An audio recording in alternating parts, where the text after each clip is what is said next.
See, this is exactly what I meant when I was so hyped about the Premier League returning. It really is games like that Spurs game. I understand that Spurs have been City's bogey team over the years, right?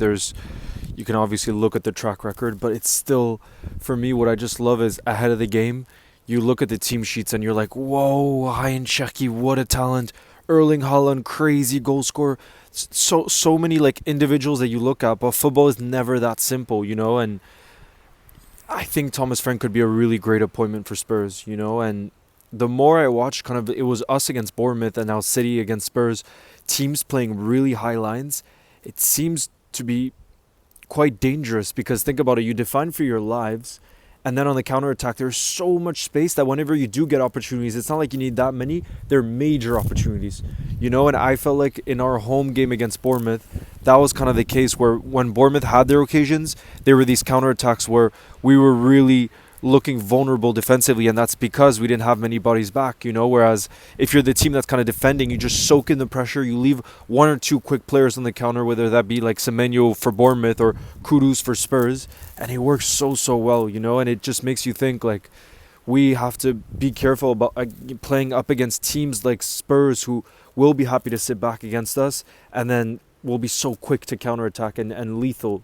Players like Brennan Johnson, they can really hurt you. They need one chance and they'll take it. They have that quality, So it'll be interesting. But I just love, I just love it how in previous seasons, it felt like at the beginning of the season, for especially Man City, were this like robotic team where whenever they played, you kind of just felt like they would win 4-5-0 and everything felt so predictable and it lost its magic. Whereas now, I don't think that's the case anymore. I do think Arsenal will be keeping on a lot of clean sheets and will be winning games 1-0, 2-0, score lines like that. But I still think the Premier League really has become so unpredictable and that's what makes me so excited for this season. And I just don't just mean that, the top four race or the title race, but there's just so many different story plot lines to look out for.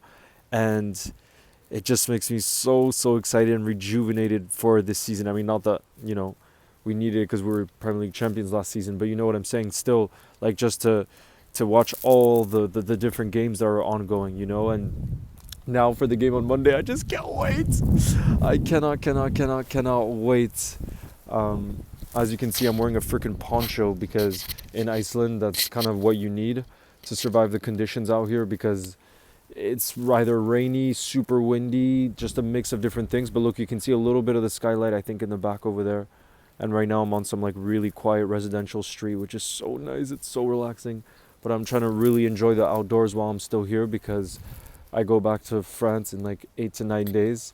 And I won't be able to go on these like nature walks where like, again, even in like residential areas, there's just so much greenery. And then you have the ocean over there and it's just absolute paradise. I don't know about you guys, but whenever I spend time in nature, it makes me realize every time again how much like I just need it in my life. I find that to be more important than living in some big city where you have all the big opportunities, because I think you can go to those places but still be based in a place where in your daily kind of routine you can be spending time in nature and you want to go outdoors because it's just every single day it's different and it's unpredictable, and that kind of spontaneity within nature, for me, it revives me. Like it just makes me optimistic and excited for life. I don't know, but yeah, guys, tomorrow I will definitely be doing a video like getting ready for the game against Newcastle, St. James Park, so it'll be like a build up. But I already saw you guys in the live chat in the building today. You were all just wanting to talk about the Newcastle game. It just feels so tense already, and we have rightfully so, we can be nervous for it. But I just think it's going to be the game of the weekend because already, like, I hear rival fans saying, like, oh, Newcastle's going to win. And then just, like, everybody having an opinion on this game, because of all the story plot lines. And I think that's what you want. You want the drama. You want the tension. You want the plot lines, and it's just, I think it's going to be absolutely brilliant. And I can't wait for it. And nighttime kickoff, too.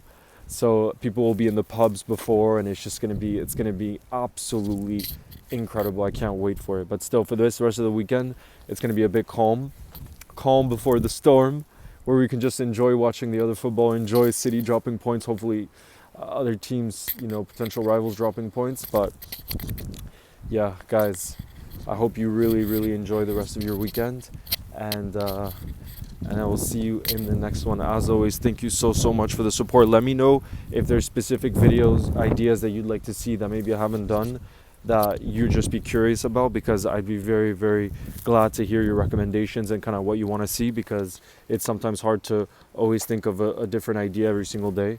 As you can see here right now, I'm just yapping. But yeah, guys, as always, thank you, and I will see you in the next one. Have a beautiful rest of your weekend. Ciao, guys.